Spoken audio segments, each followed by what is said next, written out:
What's up, everybody? Welcome back to your favorite New York Jets subscription podcast, Badlands. I'm your host, Joe Caporoso. Little late night Saturday drop, 12-pack Jets Broncos predictions, week 4. Also going to do some general riffing on the state of the season and the last couple weeks.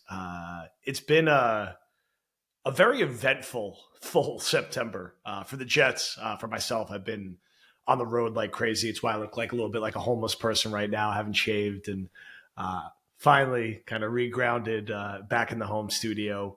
I feel like, and I don't know if other fans feel like this, but I feel like they do because I've stumbled across a few Jet fans in my life through normal work over the past couple of weeks. And in talking about the team, you had this flurry of games to start the season that was so frantic and just sort of happened in a blink of an eye. And there was such a range of emotions from effectively the second quarter of the Niners game where, you're riding high, the Jets have that early lead, and then they fall apart. You get into the Titans game, it looks ugly, they turn it around, and then you have what was a very enjoyable Thursday night win against New England that now feels like 100 years ago. You sort of have this breather game now against Denver. Dangerous, but we'll talk about that more after the mini bye. And then you have what I think will feel like another sort of very specific block of the season where they have these 3 national games against teams who are currently undefeated. So the morning game against the Vikings, standalone game for the NFL. Monday Night Football against the Bills, standalone game for the NFL. Sunday Night Football for the Steelers, Sunday night game for the NFL. So you have this frantic 3-game start to the season. You have this Denver game that we're about to talk about, and then this 3-game block of national prime morning Jets, dividing the season up into those blocks. And it's a dangerous one because I think in talking to a lot of Jet fans, there's a lot of cautious optimism and kind of, is this like for real? Are you feeling good as I am about this right now? And if Rodgers is really going to play like this actually might be the year. Are you looking around the AFC? I don't think anyone wants to get too far over their skis. And I think most people are like, yeah, like they should beat Denver. Like there's a reason they're 8-point favorites. I don't want to say that because it's the Jets and they could lose. And this is like a classic spot where Saleh will have them sleepwalking in a game they're supposed to win. And I get all that sentiment, right? They haven't won a lot of games there hasn't been a lot of games where we've really expected them to win. The few that they have had in the Saleh era, I feel like they've generally won, right? I think the last time they were comparably this big of a favorite was the Mike White game against the Bears in the rain where Trevor Siemian started for the Bears. And the Jets won that game pretty convincingly. They were touchdown favorites against the Titans and Patriots this year, and they won those games and covered in both cases. They had that stretch early in 2022 where they won a few when Zach Wilson came back and, they beat up on the Dolphins and the Packers when they were struggling. They won a few games in a row there. I mean, they were not like heavy favorites in those games or even like favorites at all.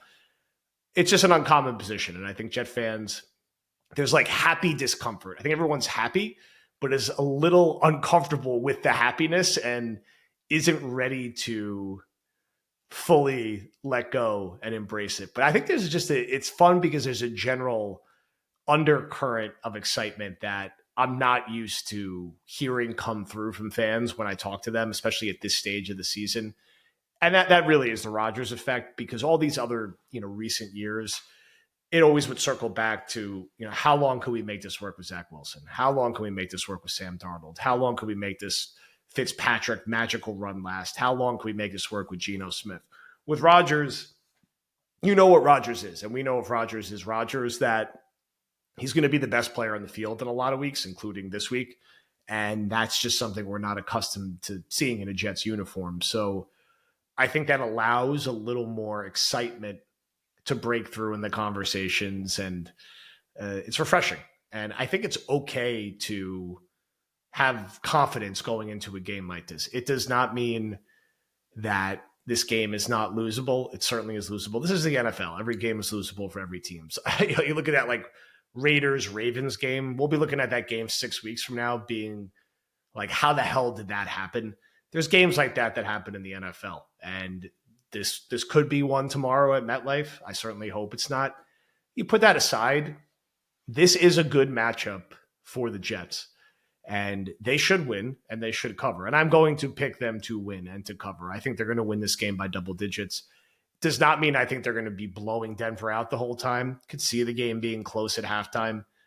I still think when it's all said and done, the Jets win by 10 or more points. So they move to 3-1. They cover the spread. I think we're going to have another very nice Aaron Rodgers game. Not necessarily 300 yards, but I think he'll be comfortably into the 200s. I think Mike Williams and Conklin in particular are going to have a high target volume. Breece Hall as well. I'm not as keen on the Garrett Wilson overs this week with Surtain in the matchup, and I don't think the Jets need to force the ball to him. They should be able to take advantage to the injuries that Denver has at linebacker. Use Conklin. Use some of the more friendly matchups that Mike Williams will have. Denver's also struggled with running backs out of the backfield, catching the football, so I think Breece and Braylon Allen will be heavily involved there. You know, the way I structured my underdog pick was Mike Williams over 2.5 receptions, Aaron Rodgers under 2.5 sacks. I think he'll get rid of the ball quickly and won't get sacked more than 2 times. And I think Bo Nix under 187 yards passing. I'm more worried about Nix scrambling around, moving the chains on third downs than I am him pushing the ball down the field on the Jets secondary with the Jets pass rush coming after him. I think Denver will have a hard time in this game generating a lot of points. I think, this feels like a 24-13, 27-13 Jets type win where Rodgers throws for 225. Breece has 110 total yards with 5 catches and another touchdown. Braylon Allen probably gets back in the end zone, and maybe Conklin has his first touchdown of the year, as I think he'll have another big game.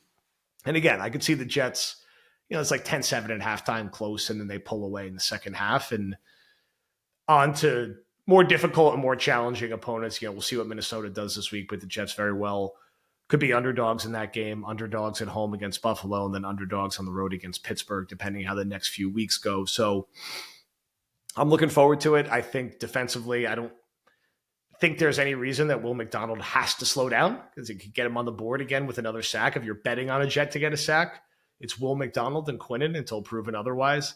JFM on the other side, we'll see if he has a big game. A couple of questions that have been swirling around today that I also want to address. There's more and more steam to the Reddick for Bryce Huff swap. I think Bryce Huff unfollowed the Eagles on all of his social. We got a few questions about it on the Discord and Twitter. Look, as a fan, yes, yeah, I would love to send Hassan Reddick back to the Eagles, because I don't think he's ever going to play for the Jets, and get Bryce Huff back. Everyone knows how big of fans of Bryce Huff, Connor, and myself, and really everyone on the Badlands feed is. And Bryce Huff didn't forget how to play football. He's 26. He's had 3 bad games in a totally new defensive scheme. He could still get after the quarterback. Now, it's one of those trades that sounds too clean and perfect and tidy on paper. Just swap them right back for each other. There's money complications that come with that. Could that actually happen? I don't know. I don't think so. The Jets are going to have to eat some real money that I don't know if they're going to be willing to. If it happened, in the unlikely chance it happens, I certainly would not be complaining about it, because the Jets do need another pass rusher. At some point, they got to get another guy in this defensive line rotation, and I just don't think it's going to be Hassan Reddick. It's just hard to see this dude ever playing for the Jets, and this situation is just insane. So they got to trade for Bryce Huff. They got to trade for Jadeveon Clowney. They got to go get another defensive lineman from, the Bengals or the Jaguars or the Giants or one of these teams who are going to be out of it pretty soon, or out of it already. Go do it, because they need another player. And the Devontae situation also remains entertaining to watch in some ways. Seems like he's not going to play this week with the hamstring injury, and the Raiders are one bad loss away, and they're playing the Browns. You want to talk about an ugly, gross game between two just miserable franchises right now.